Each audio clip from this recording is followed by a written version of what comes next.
하나의 위기 때문에 어떤 곳에선 천조 원짜리 잭팟이 터지고 다른 한쪽에선 유가가 130달러까지 폭등한다면 믿으시겠어요?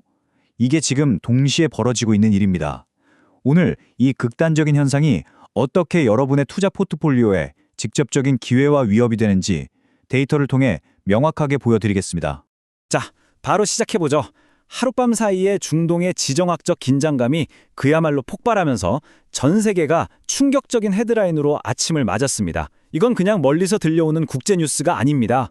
전 세계 에너지 공급망, 그리고 방위 산업의 판도를 통째로 뒤흔들 수 있는 투자자들이 가장 예민하게 반응하는 그런 종류의 시그널이죠. 이 숫자가 의미하는 바는 정말 충격적입니다. 130달러. 이게 뭐냐면요.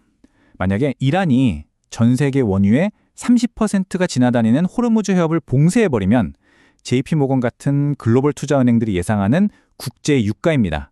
배럴당 130달러. 이건 곧 글로벌 경제 전체에 빨간불이 껴진다는 뜻입니다. 이러니까 투자자들한테는 그야말로 공포 시나리오인 거죠.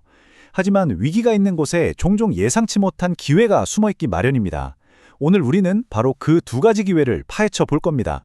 자, 그런데 전 세계가 이 석유 문제에만 매달려 있는 동안에 한국에서는요, 조용히 무려 100조 원이라는 어마어마한 수주 잔고를 쌓아 올린 산업이 있습니다.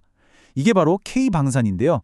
한화에어로스페이스, LIG넥스원, 현대로템 같은 핵심 기업들이 앞으로 몇 년치 먹거리를 이미 다 확보해놨다는 얘기입니다. 그래서 이번 분석에서는 이 위기가 한국 시장의 두 핵심 섹터에 정확히 어떤 의미를 갖는지 하나씩 자세히 뜯어보겠습니다. 바로 시작하겠습니다.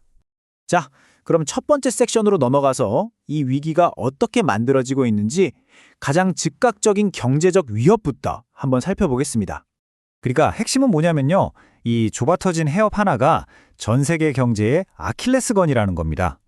여기가 막히면 특히 우리처럼 에너지 수입에 목숨 거는 나라는 직격탄을 맞을 수밖에 없는 거죠. 그런데 말이죠. 이런 혼란의 그림자 뒤편에서 한국에서는 완전히 다른 이야기가 쓰여지고 있습니다. 전례 없는 성공 신화가 펼쳐지고 있죠. 이 그래프를 보시면 그 성장 규모가 한눈에 들어오실 겁니다. 러시아 우크라이나 전쟁 이후에 전 세계가 다시 군비를 늘리는 흐름 속에서 국내 4대 방산업체의 합산 영업이익이 사상 처음으로 5조 원을 돌파할 거라는 전망까지 나오고 있어요. 이게 그냥 희망사항이 아니라 이미 따놓은 계약, 즉 수년간의 미래 일감을 바탕으로 한 거라는 게 중요합니다. 이렇게 실적이 엄청나다 보니까 당연히 이런 질문이 나오죠. 그래서 진짜 대장주가 누군데 과연 어떤 기업이 이 흐름을 주도하고 있을까요? 자, 이 표를 보시면 딱 정리가 됩니다. 땅에서는 한화에어로스페이스의 K9 자주포가 있고 하늘은 한국형 페트리오스로 불리는 LIG넥스원의 천궁2가 지키죠. 그리고 폴란드에서 대박을 터뜨린 현대로템의 강력한 K2 전차까지. 이 회사들이 그냥 물건만 파는 게 아니에요. 각자 자기 분야에서 확실한 기술력으로 승부하고 있다는 겁니다. 특히 현대로템, 이 수익성은 진짜 말이 안 되는 수준입니다. 영업이익률이 17.2%요? 이게 3년 만에 3.7배가 늘어난 건데 우리나라 제조업 평균이 4.6%인 걸 감안하면 이건 최고 잘 나가는 기술주, 부럽지 않은 수치입니다. 단순히 많이 파는 걸 넘어서 엄청나게 남는 장사를 하고 있다는 뜻이죠. 자, 그럼 이제 이 장기적인 방산 이야기에서 잠시 눈을 돌려서요. 중동에서 무슨 일만 터지면 가장 즉각적으로 반응하는 곳, 바로 정유주 이야기로 넘어가 보겠습니다. 먼저 정제마진이라는 말을 이해하는 게 되게 중요해요. 쉽게 말해서 원유 사와서 휘발유나 경유 같은 제품으로 만들어서 팔 때 남는 돈이거든요. 근데 재밌는 게 지금처럼 유가가 널뛰고 공급이 불안정해지면 이 마진이 오히려 확 올라가는 경향이 있습니다. 정유사들한테는 이게 바로 돈이 되는 거죠. 그래서 투자자들 앞에는 두 가지 뚜렷한 선택지가 놓입니다.